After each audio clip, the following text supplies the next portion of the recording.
Вітаю, друзі. Ну що, давайте говорити про важливі теми. Давайте говорити про те, куди рухається країна. А про те, що після отримання кредита в 90 мільярдів все почнеться добре. У нас закінчаться проблеми і почнуться нові кешбеки і єбачки.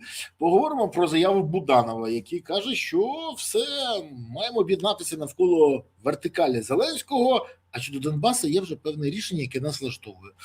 В общем, про це і багато іншого будемо говорити сьогодні з політологом, політтехнологом, викладачем, керівником експертної групи Бюро аналізу політики Віктором Боберенком. Вікторе, вітаю. Доброго здоров'я, Бориславе, доброго здоров'я всім глядачам. Дякую. Тут, до речі, другий коментар, після того, як вітання з Варшави, це стрім, ну як вам сказати стрім? Так, да. Це стрім. Що робити? Це життя. Життя бентежне, тому зразу, от ті, хто дивиться, зразу зараз поставте вподобайки, прокоментуйте, поширте.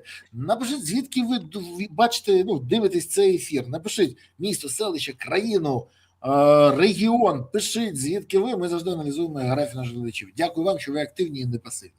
А зараз поговоримо про те, що у нас попереду. Бо, дійсно, новини своєрідні, я би сказав.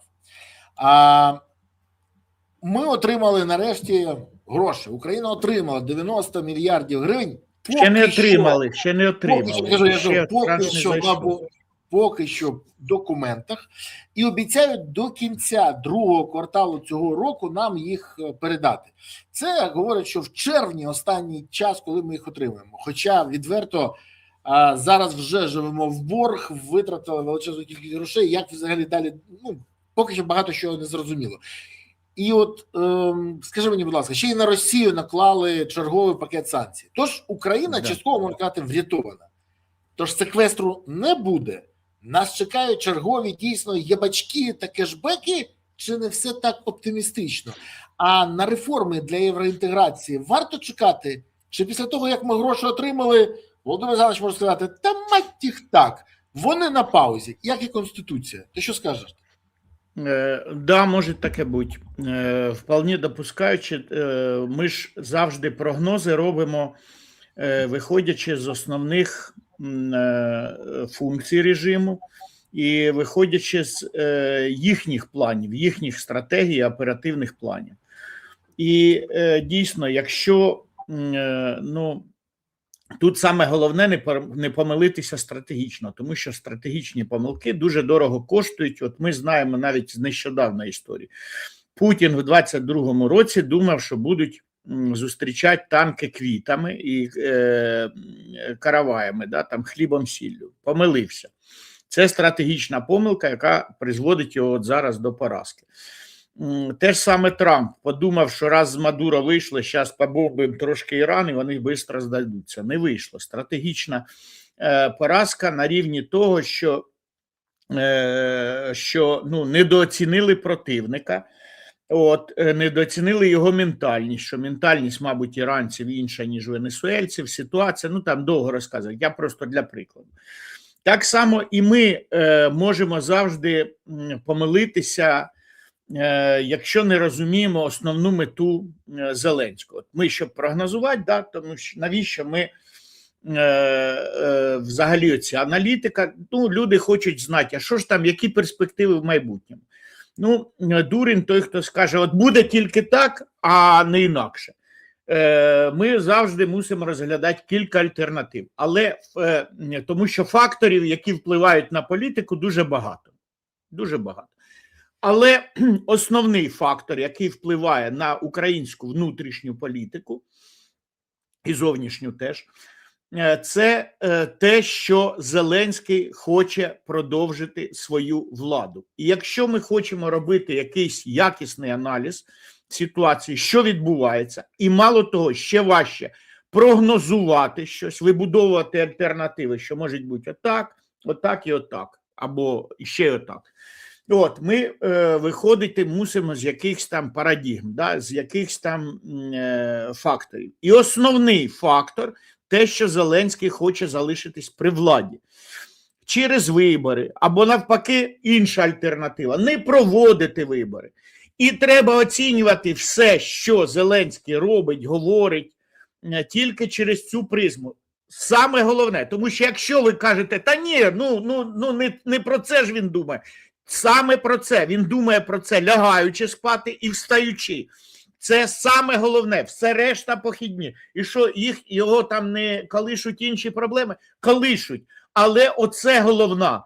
Це згадайте себе, коли вам було там 16 чи 17, і ви вперше влюбились, да?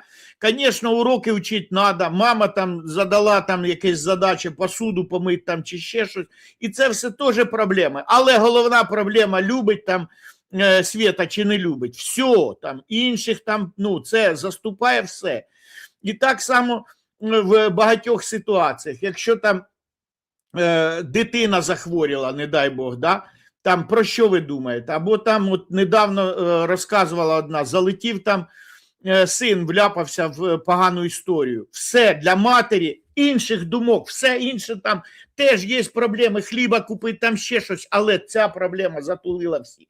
От основна проблема, яка і от для Володимира Олександровича це основна проблема. І тому оцінюємо його дії. І от тепер прийшли гроші. Що ми можемо? І Береза слушно, там одна з альтернатив. А може бути там, що вони зараз знову є бачки і кешбеки? Звісно, може бути. Це може бути чому? Тому що як залишиться при владі? А хтось каже, Володимир Олександрович, давай прикупимо голосов. Зараз же ж, тупой people поведеться, ми зараз їм там по 1000 роздамо. Хтось же ж поведеться, понятно, не всі, хтось там, давайте посчитаємо, скільки поведеться. І все, і, звісно, їбачки, звісно, там ще щось. А інший хтось скаже, а давайте там, похамим десь комусь. Чому? Тому що багатьом заходить, всі путають мужність і хамство. І подумають, якщо Зеленський хамить, ми то бачимо, що він хамить, а хтось думає, дивіться, який парень там за словом в карман не лізе, він правду матку рубає, він правдоруб, він наш, він, він, люблю його, за це.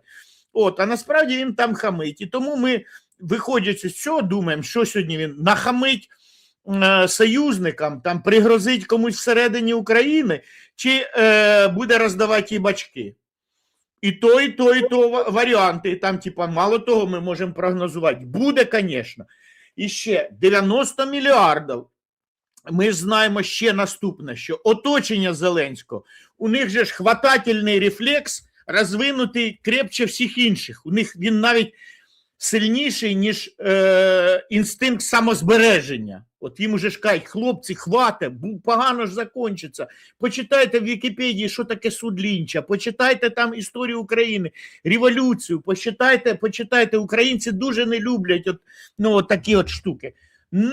Же ж, рефлекс же ж важний, там от хапательний там рефлекси. Тому там, можемо ми думати, що зараз прикидують хлопці 90 мільярдів на 2 роки до кінця 27-го, це значить 45 мільярдів в цьому році обломиться.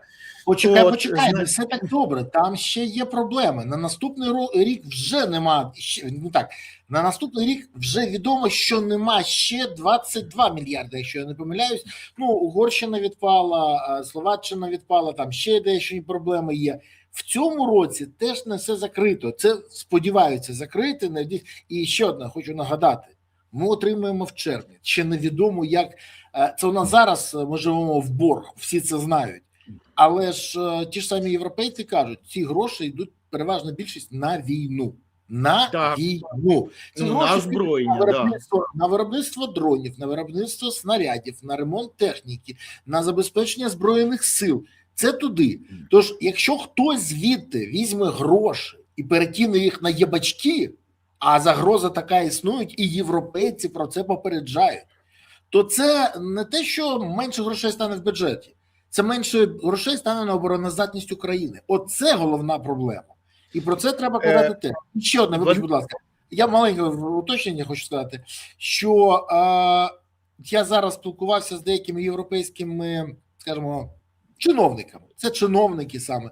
І вони кажуть, що якщо ви після отримання грошей не будете проводити реформи і не будете проводити потрібні закони, які потрібні для євроінтеграції, ви погіршите навіть не свою ситуацію, ви погіршите роботу тих європейців, які допомагають вам у європросуванні, і ви підставите нас. І от вони цього відверто бояться. Більше того, коли вони спілкуються з нашою владою, наша влада регоче, хіхікає, але конкретики немає. І це їх налаштовує на дуже песимістичні погляди. Ну, от така ситуація. Все правильно. Но дивимося, як вони думають. У нас бюджет 4,5 трильйона гривень. Да? Із них ми збираємо десь 2,8 трильйона збираємо самі. Тобто, умовно, нам 2 трильйона додають. Додають ці гроші нам якби безпосередньо в бюджет. Закидають ту частину грошей, 2 трильйона, які закидаються. Це фактично зарплати вчителів, медиків, соціальні програми, той же самий пенсійний фонд 300 мільярдів, ми ж докачуємо, тобто пенсійний фонд не дозбирує 300 мільярдів, і їм треба ці гроші підкладати, умовно, щоб виплатити пенсії. Да? От, зараз забрали з резервного фонду, щоб виплатити пенсію на Пасху, да? Умовно. І тому, да, частина грошей тут. Але вважається, хоча для мене це завжди такий казус, тож, а як ви посчитаєте там, що от у людини є 2 кармана, в один дали європейці, і з цього кармана можна витрачати тільки на зарплати. А правий, що ми заробляємо самі, можна витрачати на війну, на зарплати ЗСУ і так далі, і так далі, і так далі. І тут може статися така ситуація, що нам дають на війну, але знову ж не на зарплати ЗСУ. Це момент такий. А от на Укроборонпром можна. Так от в державному бюджеті майже трильйон закладений якраз на Укроборонпром. Тобто, умовно, із тих 2,8, які ми збираємо самі, це більше трильйона, це зарплати не тільки військових, а й поліцаїв, які розбігаються від пострілу. От, але і там до трильйона якраз на виготовлення, на зброю. То вони тепер можуть оцей трильйон, тобто у них є запас, який витратить, переформатувати в бюджеті, да, дохідну, а потім і видаткову частину. І у нас же ж гроші, умовно, там у нас закладено на виготовлення 1 мільйона дронів. І тут, хоп, нам 90 мільярдів подошло. Ми можемо ці гроші взяти на виготовлення 1 мільйона дронів, а оці, що у нас були всередині бюджету, ми можемо тепер їх, зміни до бюджету прийняти і потратити на щось інше. Тобто, можемо, теоретично можемо. Понятно, що це буде видно, тому що якщо ми будемо ж міняти дохідну частину, то це ж буде, помітно, да? І ми знову ж, можна ж не додати, тепер, після того, як прийшли ці гроші, можна сказати ура, і додати військовим трошечки там, да? От, щоб вони отримували, скажімо, там, підняти мінімалка зараз скільки, 21 100 чи 20 100, треба глянути, щось там в районі 20 тисяч. І виходить, військовий, який не на фронті, а умовно десь охороняє, якусь склад якийсь десь під Києвом, він отримує 20 тисяч. Поліцейський отримує більше. І тепер, логічно, давайте ставку. Я тобі скажу, що ті, хто знаходиться, наприклад, сьогодні в Краматорську, вивели їх на ротацію, вони теж 20 тисяч отримують. Незважаючи на те, що вони ще 2 дні тому були на позиції. Я про це говорив з хлопцями, до речі, на цьому тижні, які кажуть, ти розумієш, що сюди теж прилітає? Я кажу, розумію. І говорять, а що це за такі норми? Я кажу, я не є депутатом цього скликання, ви знаєте. Говорять, так, але кому нам ще казати? Бо ці взагалі нікого не чують. Так, да, і тому треба підняти саму мінімальну ставку, підняти і від неї там все обраховувати далі, там, вилки оці, да, там, що, а скільки, якщо рядовий отримає умовно там не 20 тисяч, а тепер там 25, то скільки сержант, скільки там командир взводу, там, ну і так далі, так далі. Там плюс вислуга, ну там бухгалтерія знає, що там писати. От, і логічно було б підняти. Раз у нас видихнули, то давайте ж піднімемо хлопцям. Ну, вони можуть теж там, ні, а ми зараз на єбачки ці деньги кинемо. Чому? Тому що Володимир Олександрович, от що, а їх Коломойський навчив дуже чітко слідкувати, працювати, не жаліть патронів на соціологію, на фокус-групи, щоб дивитися, а хто за них голосує. І сама з ненавистю налаштована до президента група, це якраз військові і похідні від них члени їх сімей в тилу. Тобто, якщо воїн кляне Зеленського, то понятно, що його сім'я в тилу, а сім'я умовно не тільки ж дружина, а ще там батьки, а ще тесті, теща, то теж там вони там якби матюхають Володимира Олександровича. І Володимир Олександрович може відповісти їм щирою любов'ю, тобто сказати, та ні, не буде вам ніяких цих, там фігасія, ви мене не любите, за це ставки не додають. От, і десь таким от хитрим способом регулювати. А гроші відправить нас знову ж на якусь лабуду. Опять же, ми знаємо, що чому МВФ вимагав збільшення внутрішнього. Вони не вимагали від Зеленського, що збільшує оподаткування. Вони вимагали, якщо ви на всяку туфту, абсолютну туфту з точки зору розумної людини, витрачаєте 40-50 мільярдів гривень в рік, покажіть, оце ж вони в жовтні, покажіть, де ви їх зберете. Ми ж типа не проти, це ж ваше. Але ми не хочемо вам давати на херню. Покажіть, Зеленський, покажи, де ти візьмеш. Він каже, так ми зараз фоповців напряжемо, ми там з посилок соберемо, ми там ще щось, ну оці 4 позиції, вони зараз там 4 закони. Там, типа.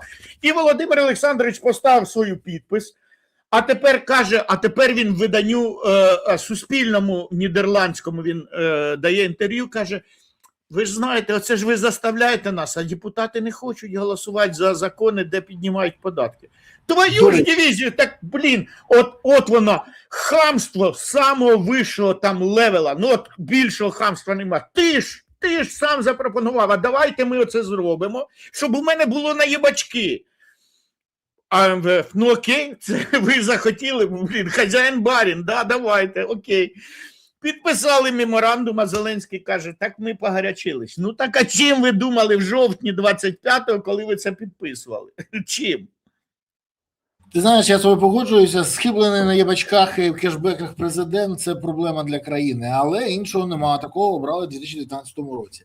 І що поставити я єдине, що додам, Бориславе, що оце у них, ну це ж помилкова у них, тобто стратегія розраховувати на те, що вони ще когось, що є притрушені, які поведуться, ну тобто більшість моїх, ну я не можу принципово взяти там ні оце 3000, ні Вовину 1000, ну, бо скажуть, ну, от там розказує, але я всім не забороняю, мало того кажу, ну, якщо це дозволено законодавством, от, то, ну, беріть, але ж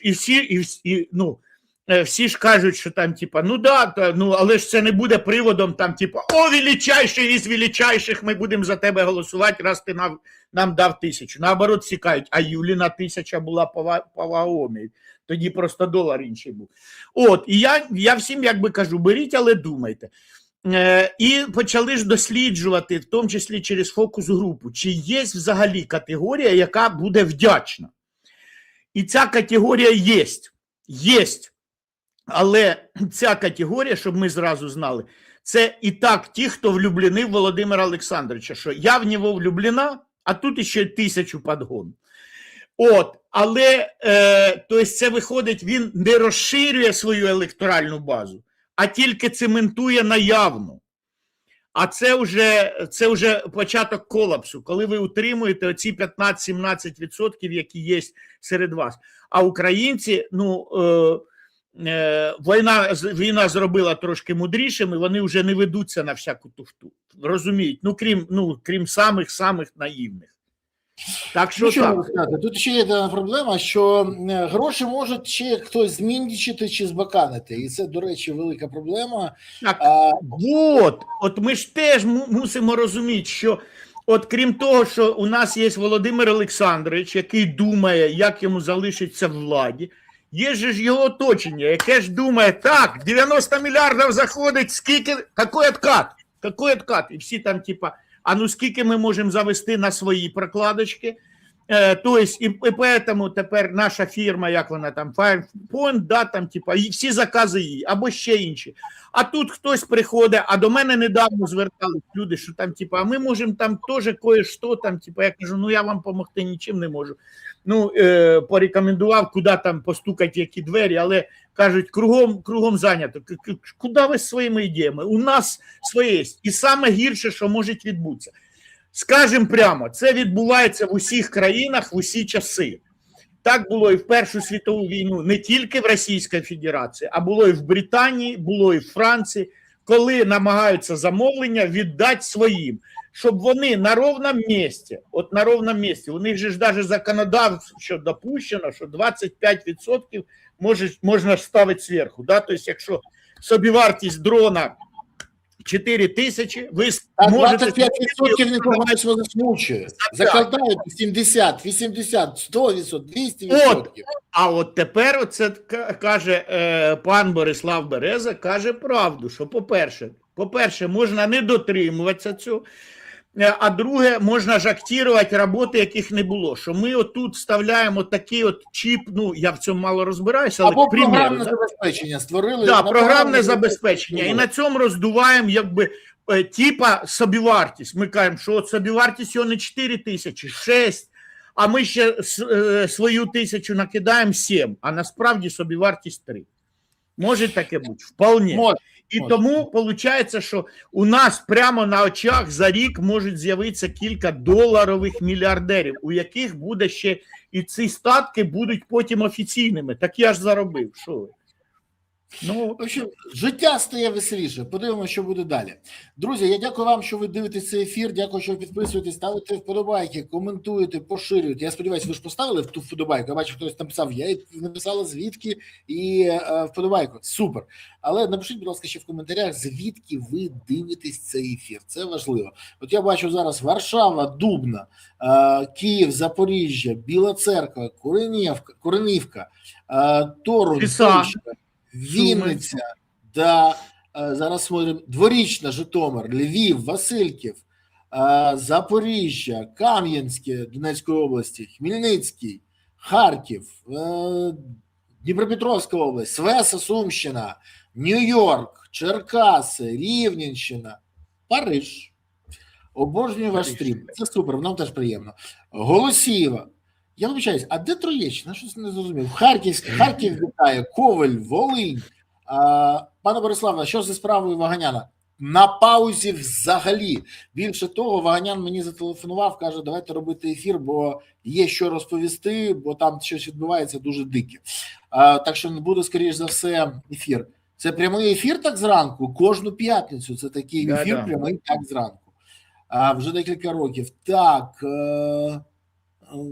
Далі, от тут питають, що зі справами Скороход, Труханова, вбивць Фаріона, Порубія. Останні дві справи розслідуються в суді, там навіть вбивця Фаріон намагався повіситися або імітувати повіситись прямо на судовому засіданні. А по справі Скороход взагалі нічого не чути, по Труханову теж.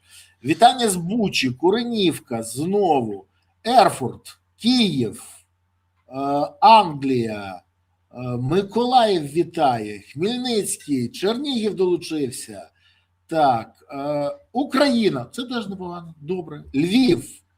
Обозначили географію. Україна, ну це ж є країна.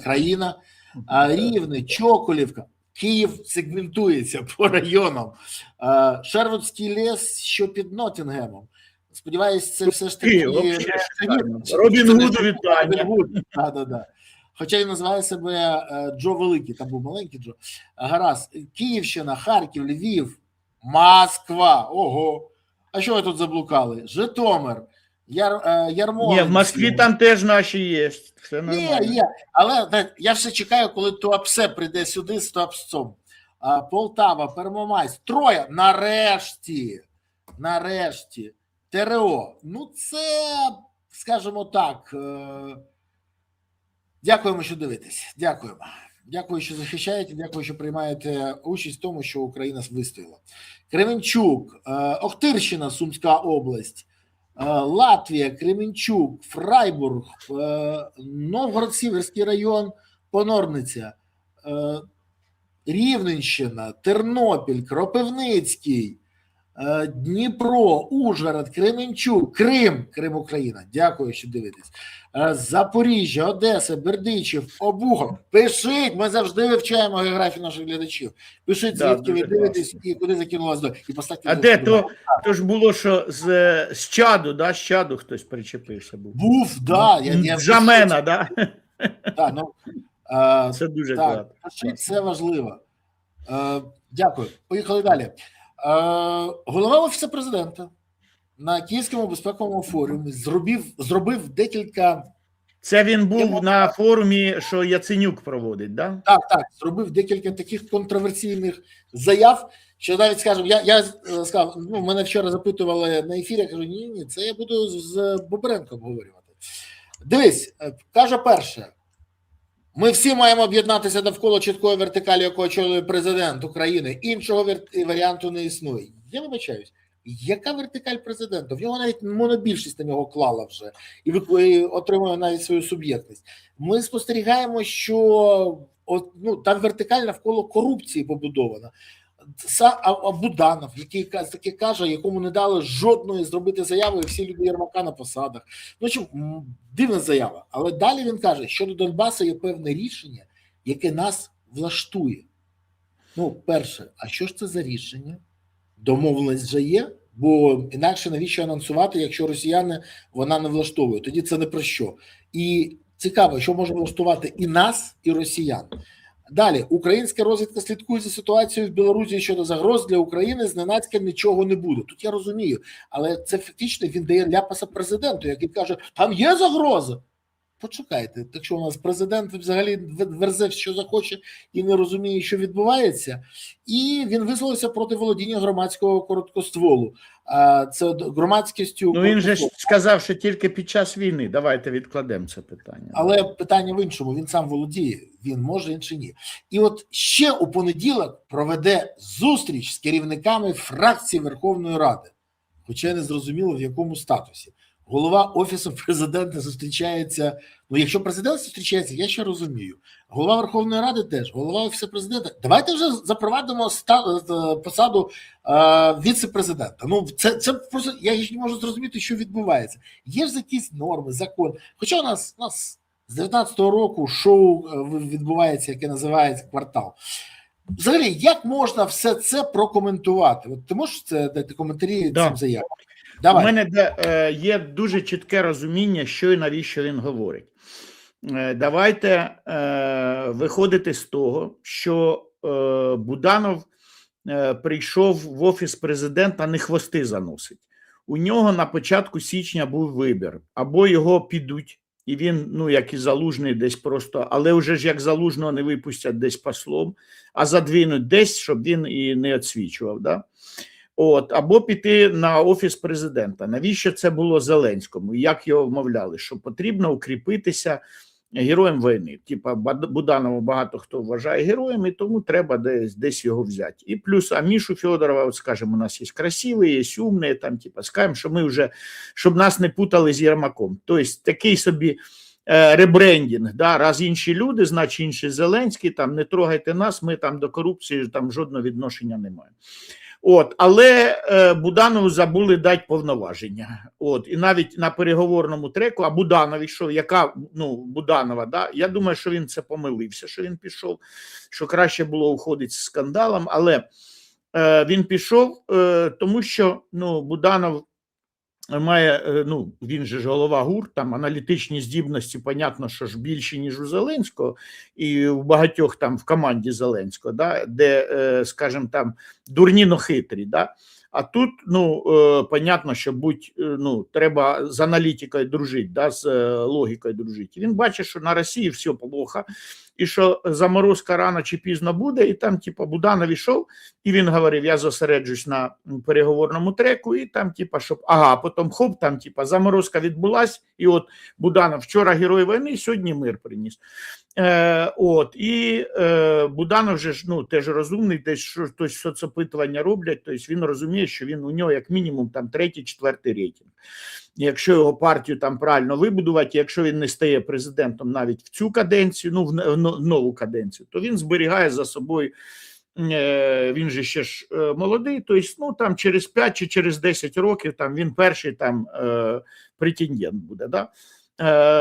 Десь так. І тому він якби пішов, але його затирають, тому що Володимир Олександрович скучає за любимим, за Андрієм Борисовичем, це перше. Друге, десь в тайні не довіряють, можливо, Буданову, десь, можливо, заздрять Буданову. І це все накладується на те, що Буданов, в общем, його затирають. А Буданову треба електорат свій, якби, свій електорат розвивати і лілеять, принаймні то, що є лілеять. Тому що у Буданова є проблема. Я би не сказав, що це велика проблема, але от послухайте мене, в чому вона. Тому що у самого Зеленського, у Порошенка, у Юлії Володимирівни є своя електоральна база. Те, що от я говорив про Зеленського, що є свої 15-17%, які лояльні до нього і будуть, поки він буде в політиці. От тільки якщо Зеленський піде, вони будуть шукати іншого куміра. Поки що вони влюблені в Зеленського, і у нього є там 15% своїх. Так само десь у Петра Олексійовича є 10-12% неубієнних, які завтра вибори, і навіть не предлагаєте нікого, тільки порох. Порох у нас є, все. І ми голосуємо за Порошенка. Даже у Юлії Володимирівни, хай там це 4-5%, просто Юлін виборець вже, вік, як правило, там їм було по 50 в 2006 році на виборах, коли вона тут побідительницею була. Зараз цим людям уже за 70, і понятно, що вони відходять в кращий світ. І тому у всіх є якби твердий, залізобетонний електоральна група. І вони тільки думають, як би її розширити. А у Буданова теж є. От завтра за нього готові проголосувати там 12-15% в першому турі. З тих, хто визначився, можливо, більше. Але це електорат ще нестабільно Буданова. Тобто вони не скажуть, що от Буданові більше ніхто. І тому треба його цементувати. Тому якісь заяви, які, от якби я був політтехнологом у Буданова, я б сказав, що слухай, твій електорат точно не воцерквлений і точно не ультрапатріотичний. Тобто, можна сказати там, московський патріархат, та хай буде, вони ж прийняли, не московський патріархат, вони Українська православна церква. Тобто ми розробили, де можна робити різкі заяви, і хтось там скаже, фіга собі, як так? Він хоче простити московських попов, там, типа, а він не переживає, тому що це не його цільова група. Там хай вони думають там, що хочуть. Вони все одно будуть там за Свободу, за Порошенка, там за Залужного, за кого завгодно, да, там, типу, але не за Буданова. Бо за Залужного забули, у Залужного теж своя цільова група, мало того, вона найбільш освічена, да, там, типу, залізобетонна, які будуть за Залужного там до кінця. А Буданову треба формувати. І тому він десь робить різкі заяви, а десь заяви, які робить, наприклад, заява по Донбасу дуже чітко, просто, ми ж розуміємо, що Кирило Буданов, він розвідник. Передбачається, що у нього інформації більше, ніж у нас, він розвідчик, він же ж не должен ходити там, як от Щирлиц по Берліну з парашутом, да, і в Будьоновці. Тобто він шифрується, і ми всі, він же ж розвідчик, і він каже, так, коротше, я щось знаю про Донбас, поки що мовчу. Там договоренность є, що не ясно. Ми всі, понятно, воєнна тайна. То що розвіднику можна воєнну тайну? Це якщо б там я десь вийшов і там скажуть, ой, зашифрований, що ти там шифруєшся? А Буданов, він розвідчик, йому можна. І тому він може зробити якусь заяву і там типа сказати, все чітко, я знаю, ми контролюємо ситуацію. І ми всі там повинні шкивати. Понятно, що я людина, яка звикла там, ну, на всякий случай не вірить. От, тому що я ж сам навколо політики кручусь, і тому ну, дуже рідко вірю. Да, там, типа, тому що я зразу, заява, і що може стояти за цією заявою. Я зразу ж там намагаюсь між рядками. То тут я щитую між рядками, що Буданов якби каже, вірте мені, а значить гуртуйтесь навколо мене, все нормально, все під контролем. Друге, те, що стосується вертикалі. По-перше, це він сказав класно для Володимира Олександровича, що всі вокруг там гуртуємося. Друге, ми ж розуміємо, що ну да, вертикаль передбачає ж там і парламент, да, і, понятно, вертикаль, ясно, що у них є обласні військові адміністрації. Тут я би зробив шанованому генералу Буданову невеличке зауваження, що досвід, історичний досвід України показує, що українці краще гуртуються не напроти вертикалі, а розвивають горизонтальні зв'язки. У мене є абсолютний доказ цьому. Коли в Сумах в лютому 22-го року взагалі сприснула вся влада, Суми не здались. Без влади не було командирів. Вибрали своїх командирів, відгородилися і не пустили русню в місто. Вистояло місто. Я учасник і очевидець цих подій. І можу з впевненістю сказати, що ми без вертикалі влади справимося якось самі теж. Ми подружимося, виберемо собі отаманів. Ми ж козацькі, у нас козацькі звичаї. Так що я би не став закликати всіх гуртуватися іменно навколо вертикалі. Давайте от. Тобто це Буданов сказав для Зеленського, щоб там в офісі поставили галочку. О, типа, правильно, правильний ход, гуртуємося там, типа. А як гуртуємося? Як іменно гуртуватися? От не пояснили нам. Тобто гуртуємося навколо вертикалі Зеленського. Як іменно я должен? Я готов там, на низькому старті. Куди мені прибігти і кого обняти?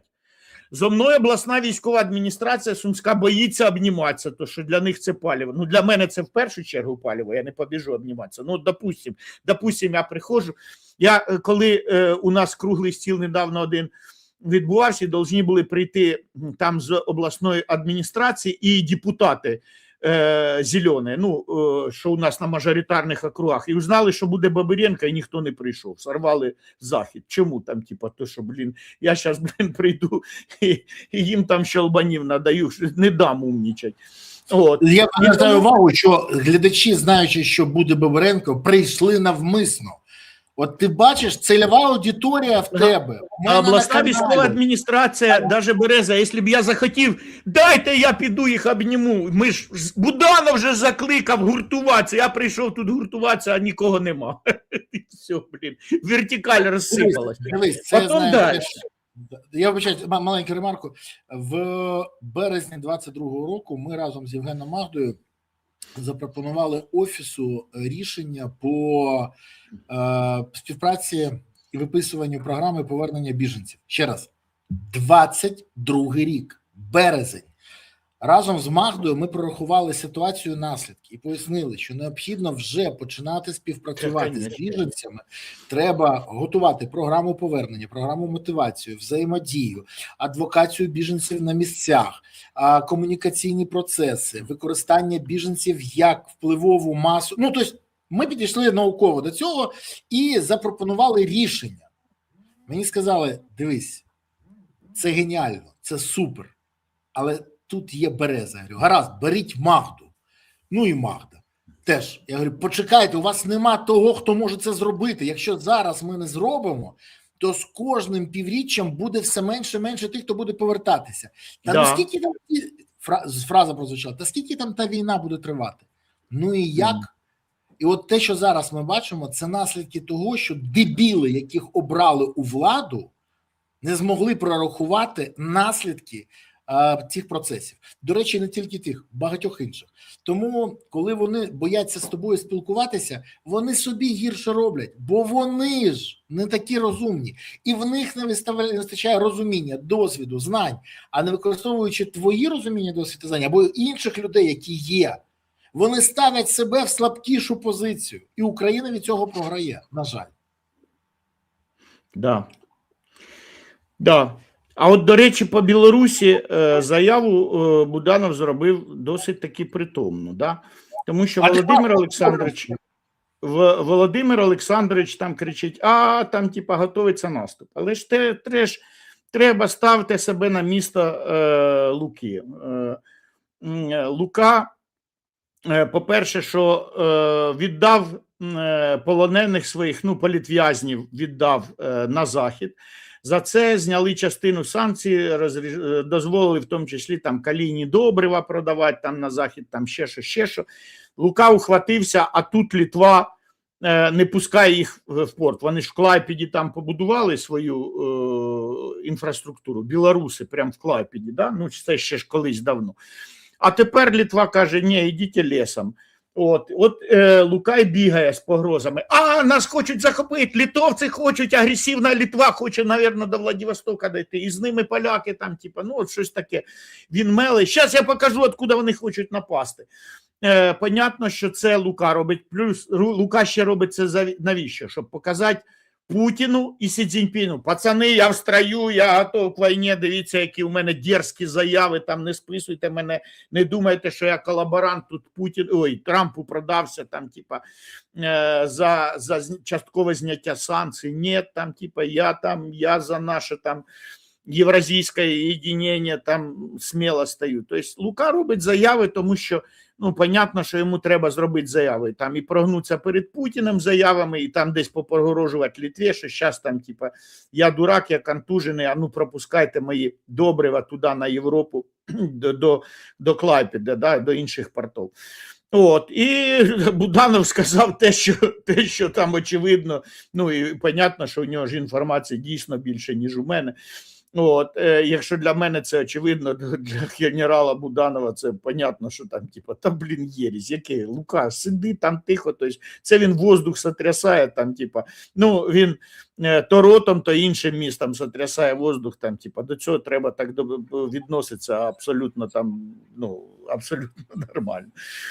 Єдине, що мене в Буданова трошечки дійсно, коли за короткоствол він сказав, що не на часі. Він якби сказав не на часі, щоб всі покивали.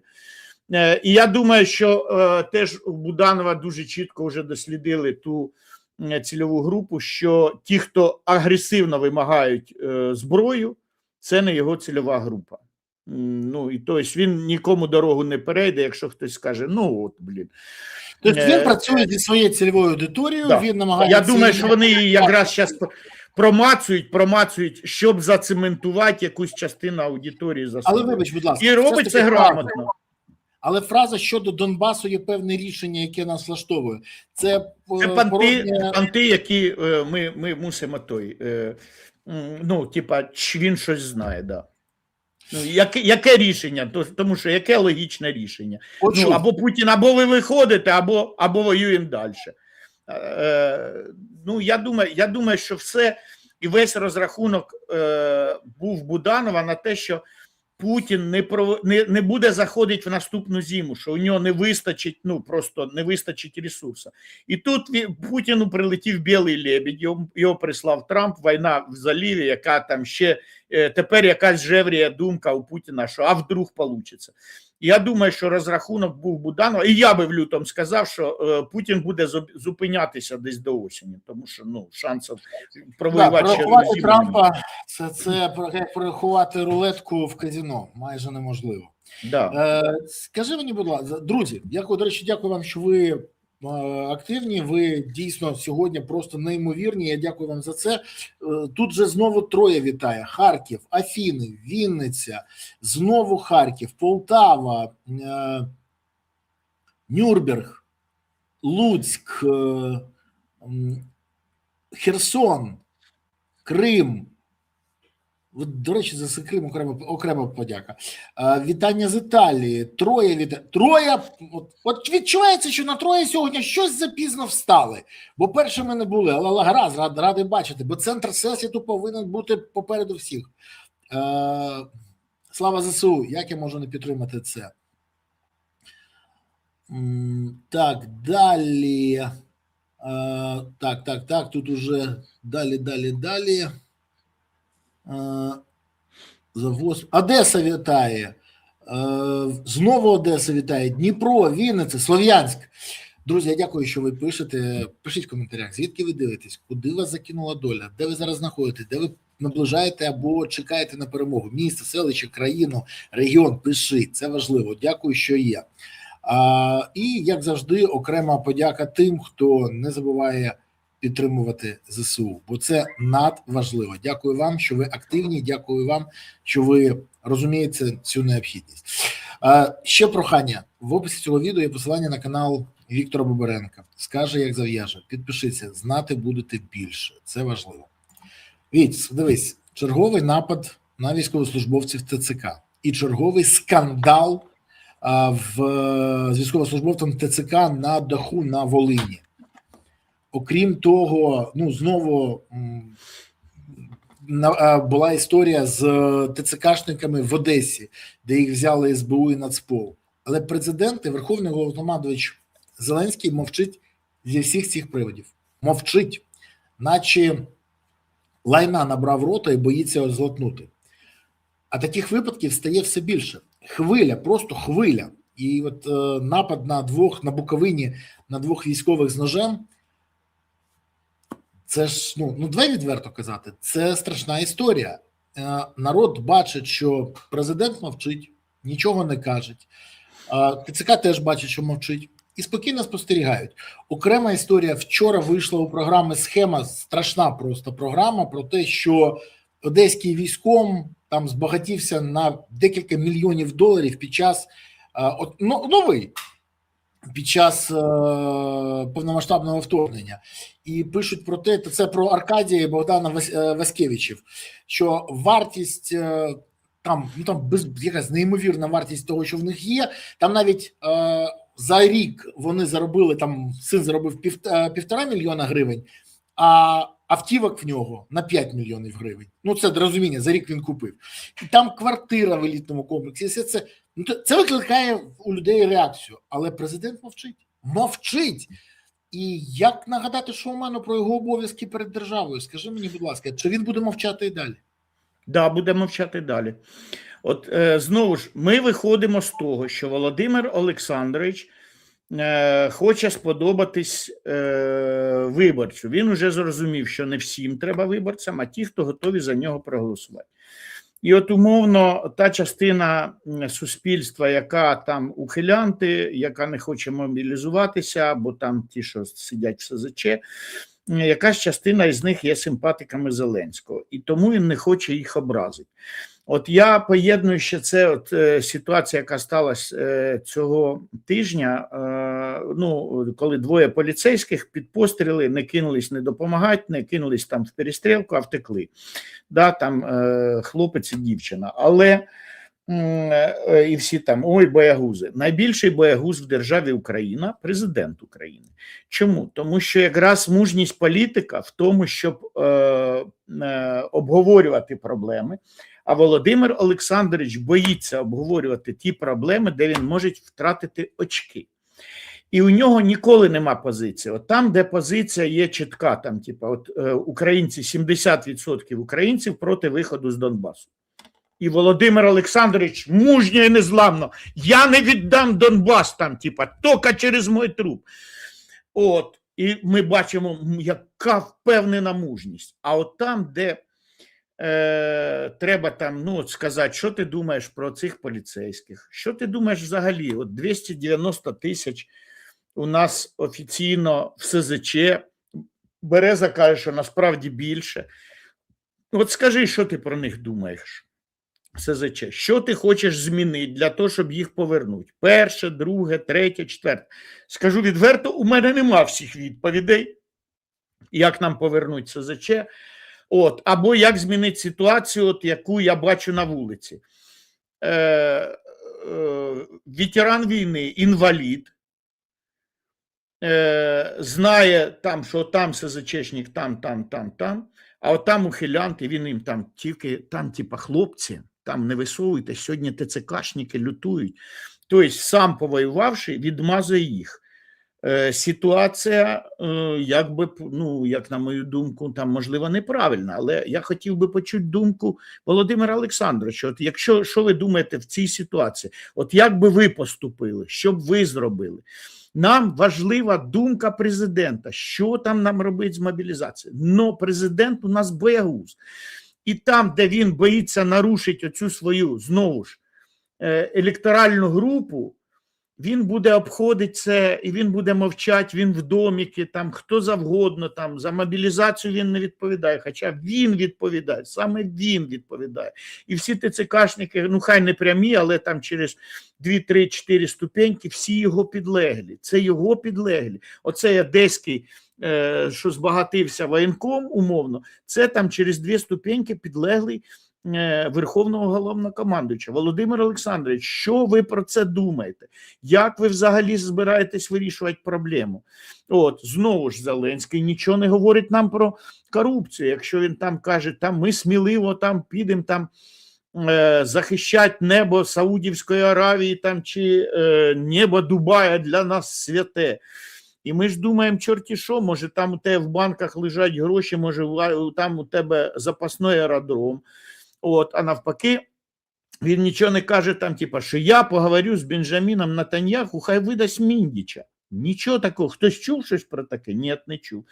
Хтось чув щось, що там сказав Зеленський, що так я оце сів і жду тут там, типа, новини на БУСАП. Що там по Єрмаку? Буде підозра, не буде там, типа, ну мені просто цікаво, я ні на кого не тисну. Ну не каже нічого Володимир Олександрович такого. Тобто ключові теми важливі для суспільства, а ми не знаємо, ми просто і не уявляємо, а що з цього приводу думає Зеленський. А я знаю, що він з цього приводу думає. Він з цих всіх приводів, тобто, якщо тема, яка не об'єднує суспільство, а розколює суспільство, як от той же самий короткоствол. Зеленський щось сказав про це? Ні. Тому що суспільство десь напополамах. Половина за те, що видать всім короткоствол, а половина за те, що там, типа, не давать, бо перестріляємо друг друга.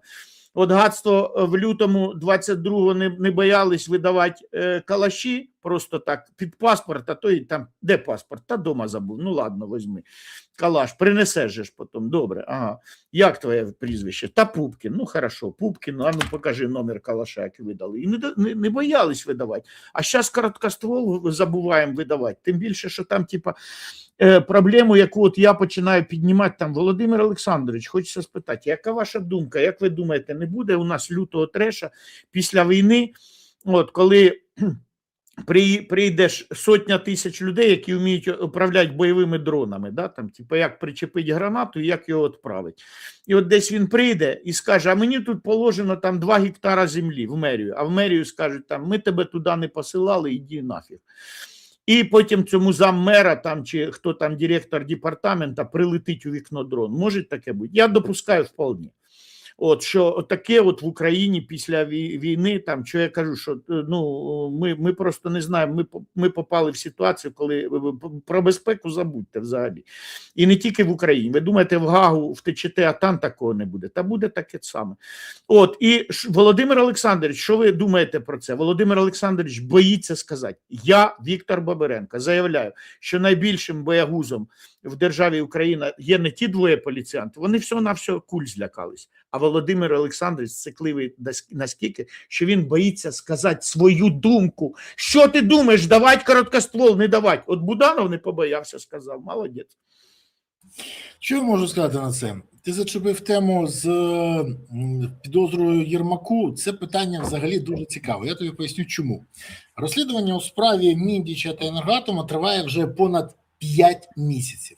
Як виявилось, станом на сьогодні, ну, не всі цікаві подробиці цієї справи та про не всіх людей, які там залучені, повідомляють суспільству НАБУ і САП. Декілька днів тому колишній прокурор САП Броневицький повідомив, що як інформують джерела, на плівках справи Мідас фігурує не лише Карлсон, Шугермен, Че Гевара та Льосики та інші там персонажі, про ролі функції, яких нам відомо, а ще й ті про ролі функції, які нам не говорять навіть під час брифінгів або засідань ТСК чи комітетів Верховної Ради. І от тут найцікавіше. Я зараз продемонструю. Зокрема, за інформацією цих джерел, а вже відомо, що це підтверджена інформація, бо це інформація з плівок, які озвучені детективами НАБУ під час слухання справи Галущенка. І от це стало відомо Броновицькому, він виклав це, а більше того, НАБУ не спростовує. Tож ми розуміємо, якщо вже минуло декілька днів і НАБУ не спростовує, то інформація, схоже, підтверджується. Так от, зокрема, за інформацією цих джерел, 27 лютого 25-го року, в проміжку часу з 10:47 до 10:49 між фігурантами справи Цукерманом та Зоріною відбувся діалог, де згадується дехто Браун і сума, яку йому передали. Це варто подивитися зараз, бо це дуже цікаво. Цукерман, смотри, там, где у нас Браун, 100. Зорина, Браун, 100. Цукерман, ну, короче, надо сделать так, чтобы... давай 100, и там у нас 250 мы ему должны, как бы. Ну, ми ж розуміємо, що це не про гривні йдеться. Цукерман, я же этот самый, ты говоришь то, ну, давай, 20 000. Как они будут распределять, я не знаю. Но это мы сейчас, в какой-то месяц еще что-то будет, не знаю. Вже наступного дня Цукерман спілкується з Устименко. Устименко, в Манхеттені я 50% провела Брауна первым числом. Цукерман, дякую. Устименко, слушай, я Лене сбросила, Цукерман, до Брауна, и сказала, что будет еще минус 800. Знаєш, ну це трохи фантастична інформація, поясню чому. Загальновідомий факт є те, що псевдонімом Девід Браун користується керівник президентської фракції «Слуг народу» в парламенті Давід Арахамія. Навіть на Фейсбуці він підписаний Девід Браун. То чому ж про це мовчать не лише САП і НАБУ, а навіть професійні громадські антикорупціонери? Ну, чи це той випадок, коли ніхто не хоче помічати своїх, а вчора Броневицький викинув ще один блок інформації, в якому з'ясовується, що Умєров зустрічався з Міндічем, і це на записах є, і Міндіч каже Умєрову, я на эти бронежилети 300 мільйонів своїх денег потратив. І тут стає дуже цікаво. А той каже, я сделаю так, що все почнуть работать. Звонит Арсену Жумаділову в ДОТ, і це все происходит це все відбувається на запису. Я скажу, от мене цікаво. Перше, чому мовчать про Брауна? Друге, коли ми побачимо, як ця інформація верифікована, коли ми побачимо, як Міндічу вручать ще одну підозру через те, що він втручався в справу державного діяча, бо ну це лежить на поверхні. І втручання в діяльність державного діяча – це стаття 344 Кримінального кодексу України. Коли чекати підозру Умєрову, співпраця з корупціонером і лобіювання його інтересів? Більше того, там оговорюються суми, які платять іншим людям.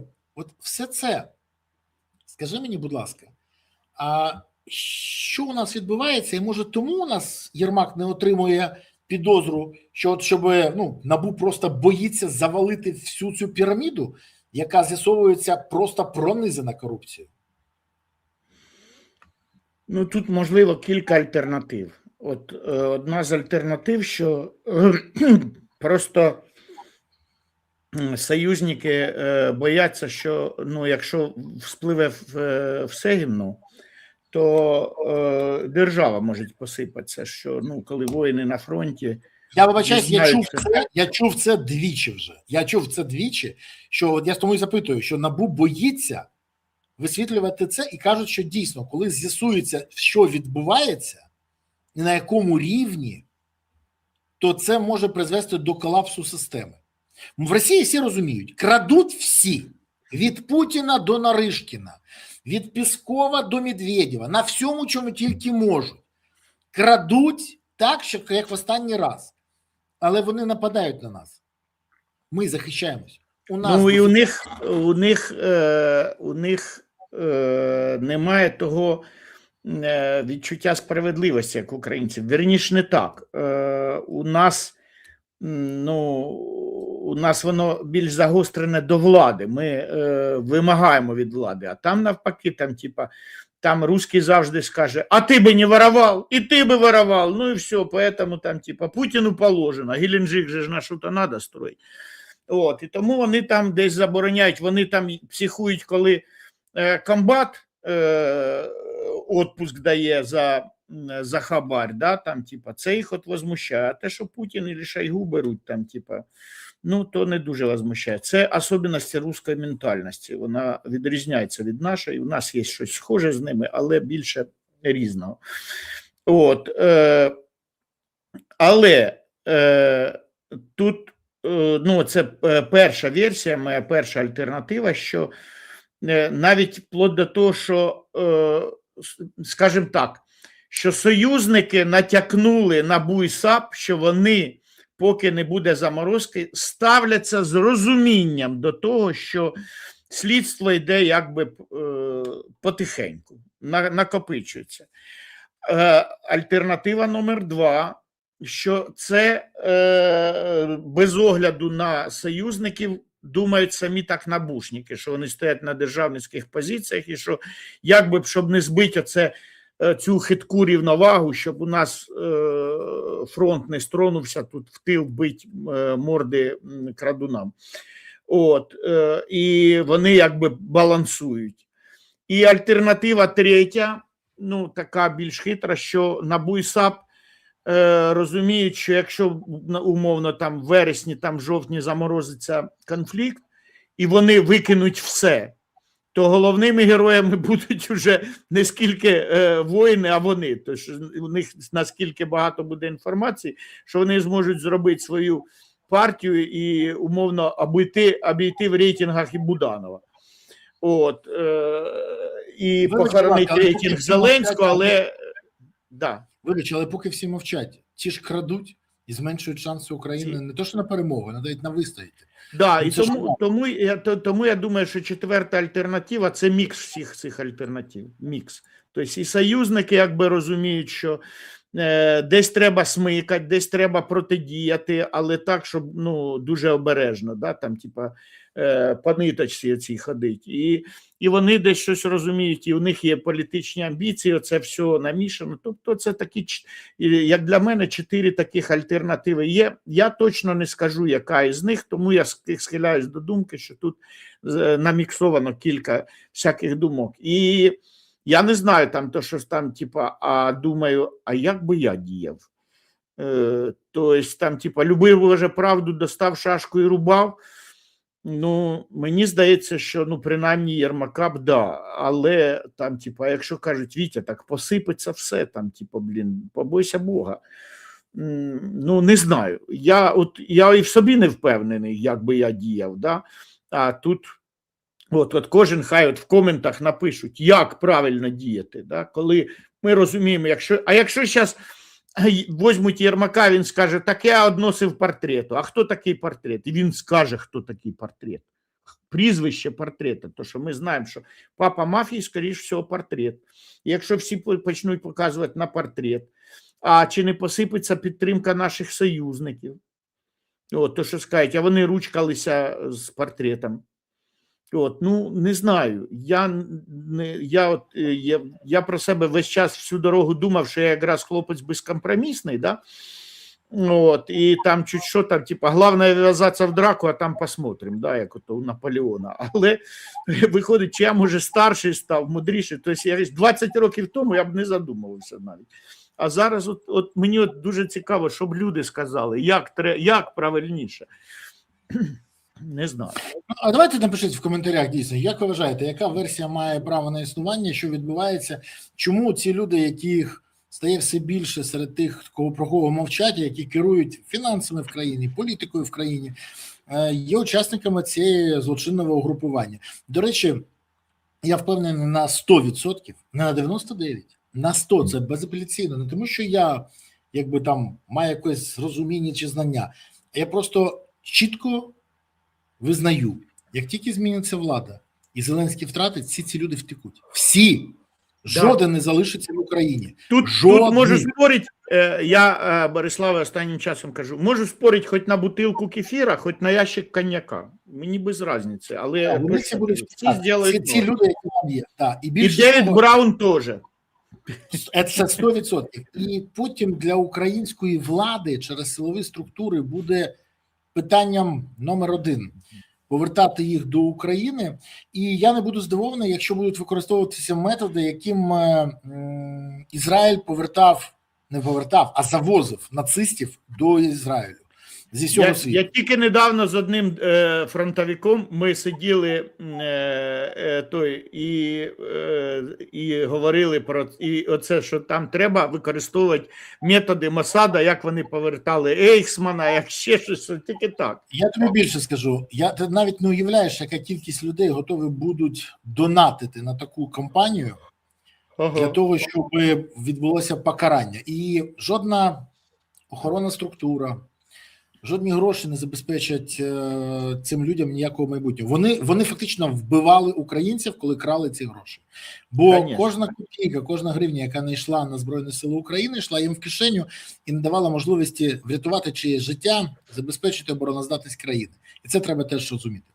Друзі, хочу подякувати вам за те, що ви дивитесь, за те, що підписуєтесь, за те, що коментуєте і поширюєте відео. Окрема подяка за те, що ви активні. До речі, пишіть в коментарях, що ви думаєте з цього приводу, і напишіть все-таки, що ви думаєте про те, що ми запитали вас з Віктором. Як ви вважаєте, що відбувається? До речі, тут написала людина: всім привіт із острова морських їжей, зелених черепашок. Я навіть не знаю, що це за остров. Це може бути і, не знаю, Порто-Галера на Філіппінах, і Галапагоські острови. І що ви хоч пишіть звідки? А може це з одного самого кабінету з Володимиром Олександровичем Зеленським там щось вжили і побачили. Все, що завгодно може бути. Я не знаю, тому окрема історія. І пишіть, будь ласка, як ви вважаєте, чому не вручають підозру? Тому що бояться, що країна може посипатись, тому що є договорняки, тому що хочуть потім зграти в політичні ігри, чи мікс зі всього цього? Напишіть, будь ласка. Віть, останнє запитання дуже коротке, але я не можу його не поставити, бо на цьому тижні розпочався 8-й рік президента Володимира Зеленського. Якщо він не стабілізує фронт, а ми бачимо, що він не хоче це робити, хоча це може примусити Путіна заморозити війну хоч на час, то буде і 9-й рік президента Зеленського, і 10-й. Але лише тоді, якщо Україні вистачить сил тягнути це і спостерігати, як іде чергова двушечка на Москву. Тож, що б ти особисто побажав нашому президенту на цей рік його правління, і якщо б в тебе була можливість, яке б ти одне запитання йому поставив? Це зразу прийшло, що в танки не згорів, да? Але хочеться спитати Володимира Олександровича, от навіть не знаю, якщо б одне питання, ну щось стосувалося б, а куди ти збираєшся тікати? От просто таке, воно трошки, можливо, риторичне. Куди ти збираєшся валити? Ти ж не будеш тут жити. Тобі ж ця країна, ну, чужа, це ж кормящий ландшафт всього-навсього. От я би спитав, Володимир Олександрович, куди валим? Камо грядеше, да, там, типа, куди йдемо? От, десь, мабуть, так. Тому що, ну, щоб в страшному сні комусь не приснилось, що Зеленський може виграти вибори. Він буде намагатися, але це у нього страшний сон. А якщо він не звалить, то у нього тут буде, ну, майбутнє, якому не позаздриш. От, він буде заздрити Порошенку, який ходить вулицями спокійно, їздить на мотіку даже, там, типа, і все, не переймається з цього приводу.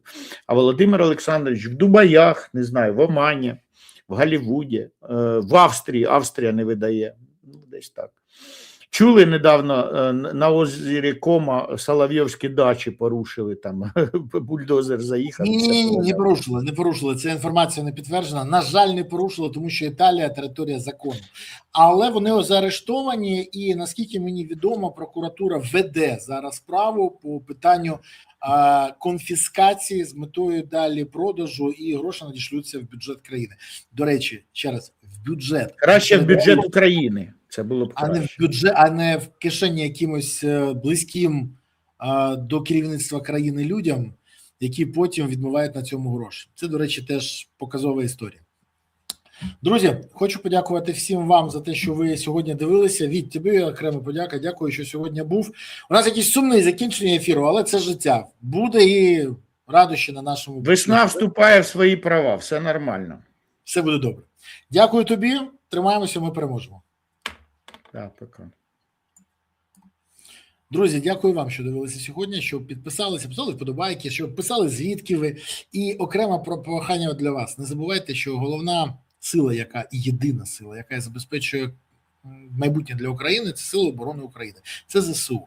Тому донатьте на ЗСУ, приєднуйтесь до ЗСУ, допомагайте ЗСУ. Гуртуємось навколо потреб і інтересів ЗСУ, щоб у України було гідне майбутнє. Дякую вам, па-па.